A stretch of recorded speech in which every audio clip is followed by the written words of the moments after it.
My dear brethren and beloved friends, Meus queridos irmãos e amados amigos, sinto o coração cheio de gratidão e alegria por estar com vocês.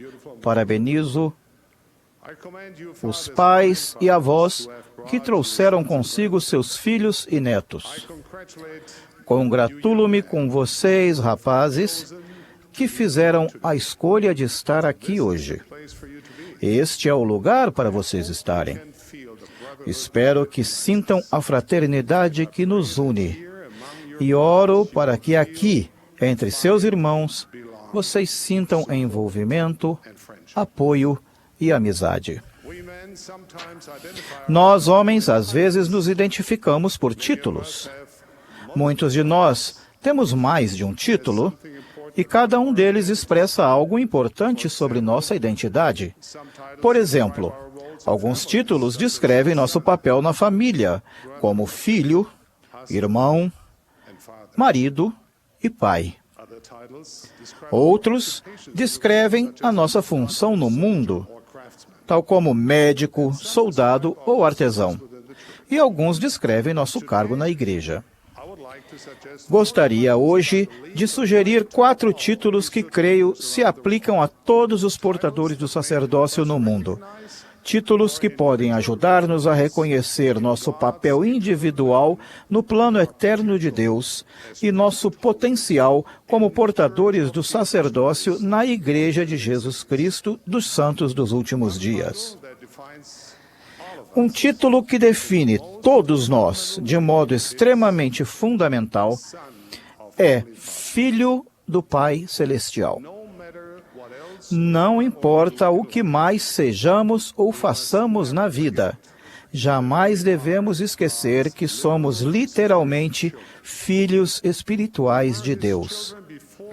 Fomos seus filhos antes de vir a este mundo e seremos seus filhos para sempre. Essa verdade básica muda o modo como vemos a nós mesmos, a nossos irmãos e irmãs e a própria vida. Infelizmente, nenhum de nós vive à altura de tudo o que esse título implica, porque todos pecaram e destituídos estão da glória de Deus. Às vezes pode ser desencorajador saber o que significa ser um filho de Deus e ficar aquém disso. O adversário gosta de tirar vantagem desses sentimentos. Satanás prefere que você se defina por seus pecados e não por seu potencial divino. Não dê ouvidos a ele. Todos já vimos um bebê aprendendo a andar. Ele dá um passinho, tropeça e cai. Será que o repreendemos por tentar? É claro que não. Que pai puniria um bebê por tropeçar? Incentivamos, aplaudimos, elogiamos, porque a cada passinho a criança se torna mais semelhante aos pais. Ora, irmãos, comparados à perfeição de Deus, nós, mortais, somos pouco mais que bebês desajeitados e cambaleantes. Mas nosso amoroso Pai Celestial quer que nos tornemos mais semelhantes a Ele. E, queridos irmãos, essa também deve ser nossa meta eterna. Deus sabe que não chegaremos lá num instante, mas dando um passo por vez. Não creio num Deus que estabelece regras e mandamentos apenas para que falhemos, e assim Ele possa nos punir. Creio num Pai Celestial que é amoroso e carinhoso, e que se regozija com cada esforço nosso para erguer-nos e caminhar em sua direção. Até quando tropeçamos, Ele nos incentiva a não desanimar, a nunca desistir ou fugir do campo de serviço que nos foi designado, mas a reunir coragem, encontrar nossa fé e continuar tentando. Nosso Pai Celestial instrui seus filhos e, com frequência, envia ajuda celeste invisível para aqueles que desejam seguir o Salvador. E isso nos leva ao título seguinte que todos temos em comum. Todos os que se esforçam sinceramente para seguir o Cristo são chamados de seus discípulos.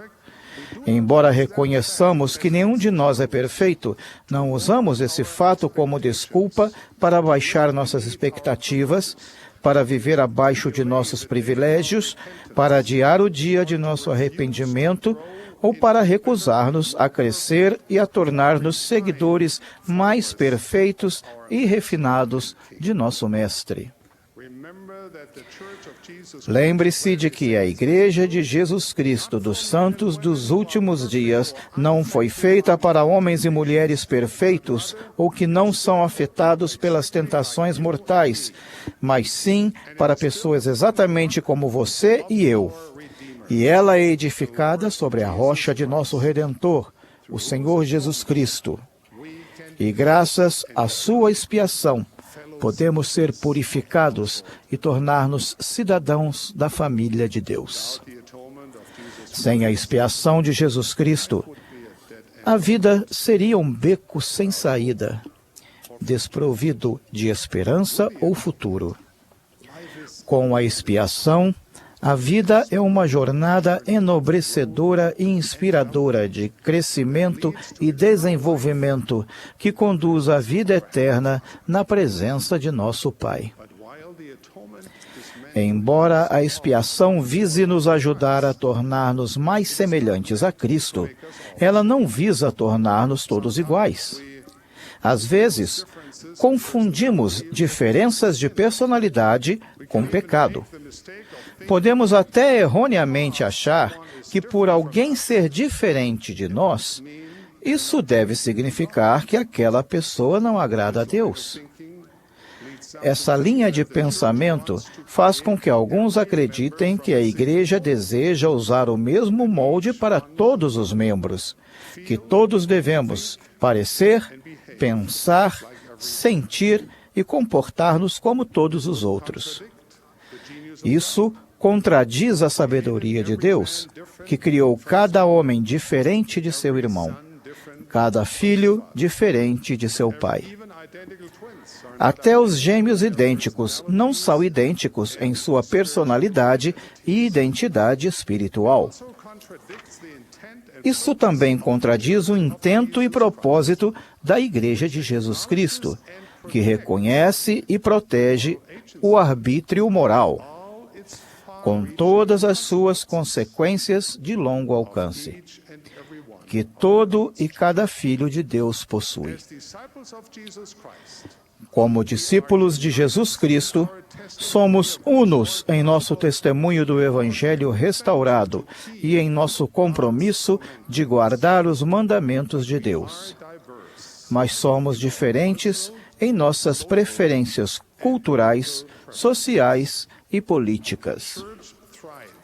A Igreja progride quando tiramos vantagem dessa diversidade e incentivamos uns aos outros a desenvolver e a usar nossos talentos para elevar e fortalecer nossos colegas discípulos.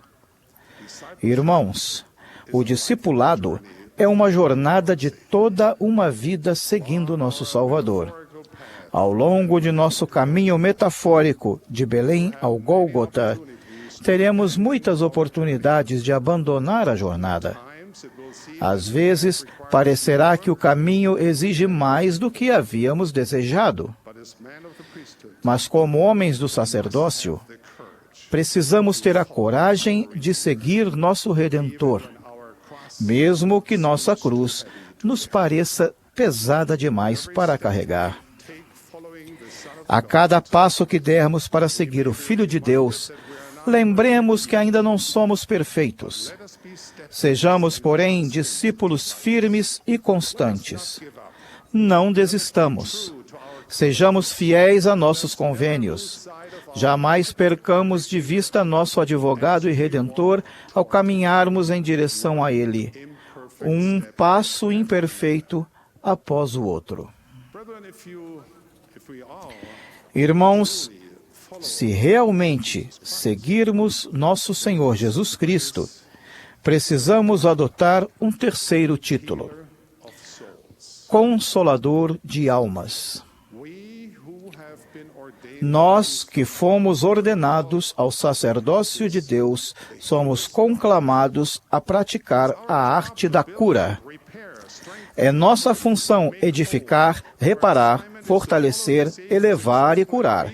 Nossa designação é a de seguir o exemplo do Salvador e estender a mão para os que sofrem. Choramos com os que choram e consolamos os que necessitam de consolo. Saramos as feridas dos aflitos, socorremos os fracos, erguemos as mãos que pendem e fortalecemos os joelhos enfraquecidos. Como mestres familiares, somos consoladores.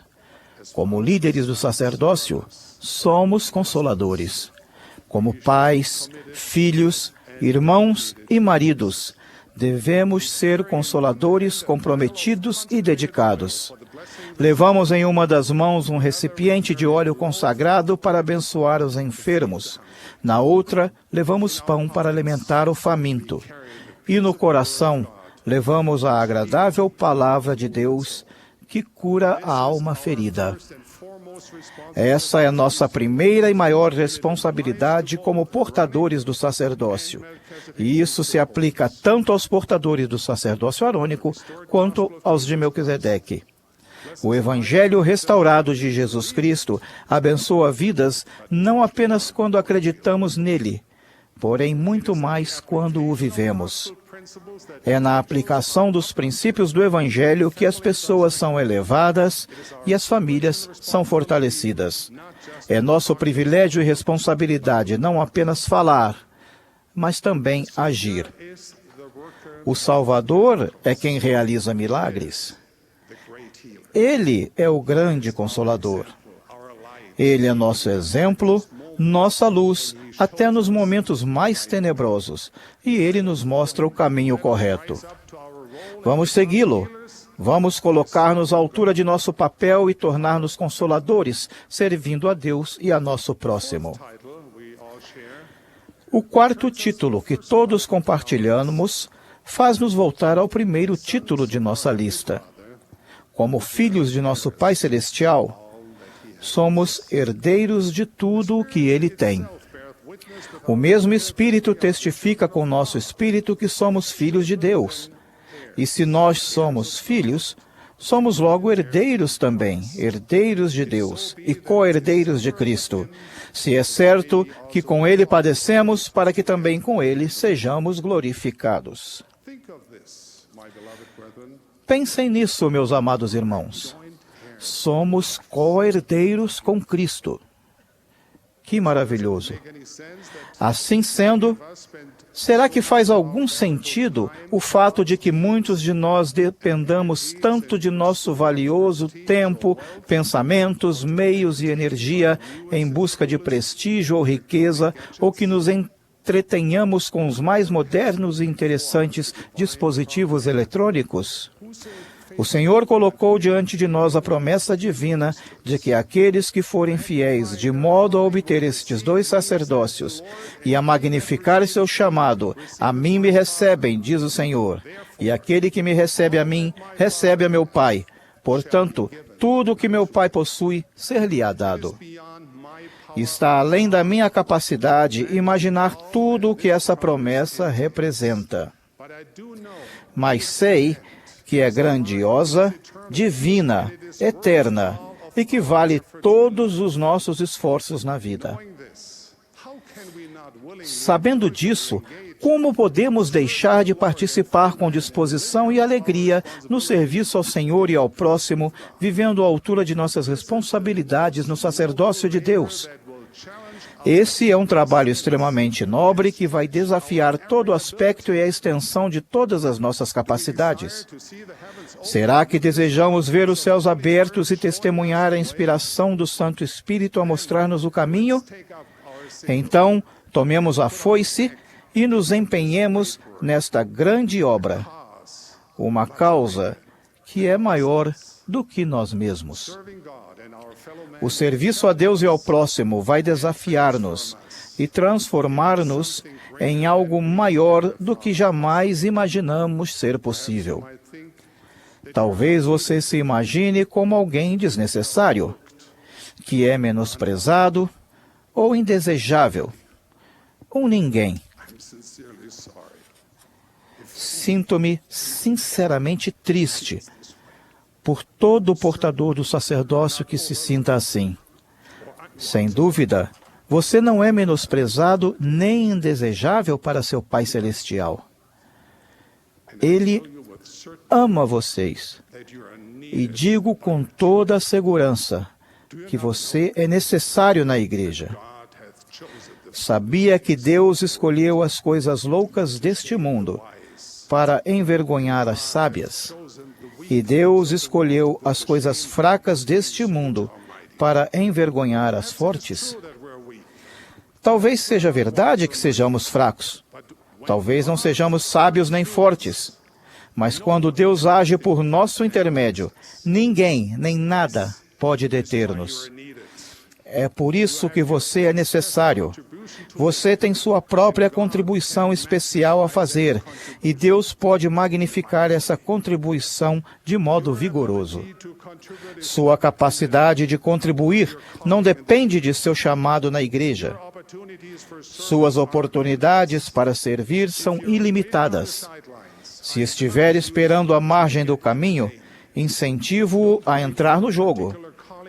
Não espere um chamado específico antes de se tornar plenamente engajado na edificação do reino de Deus. Como portador do sacerdócio, você já foi chamado ao trabalho.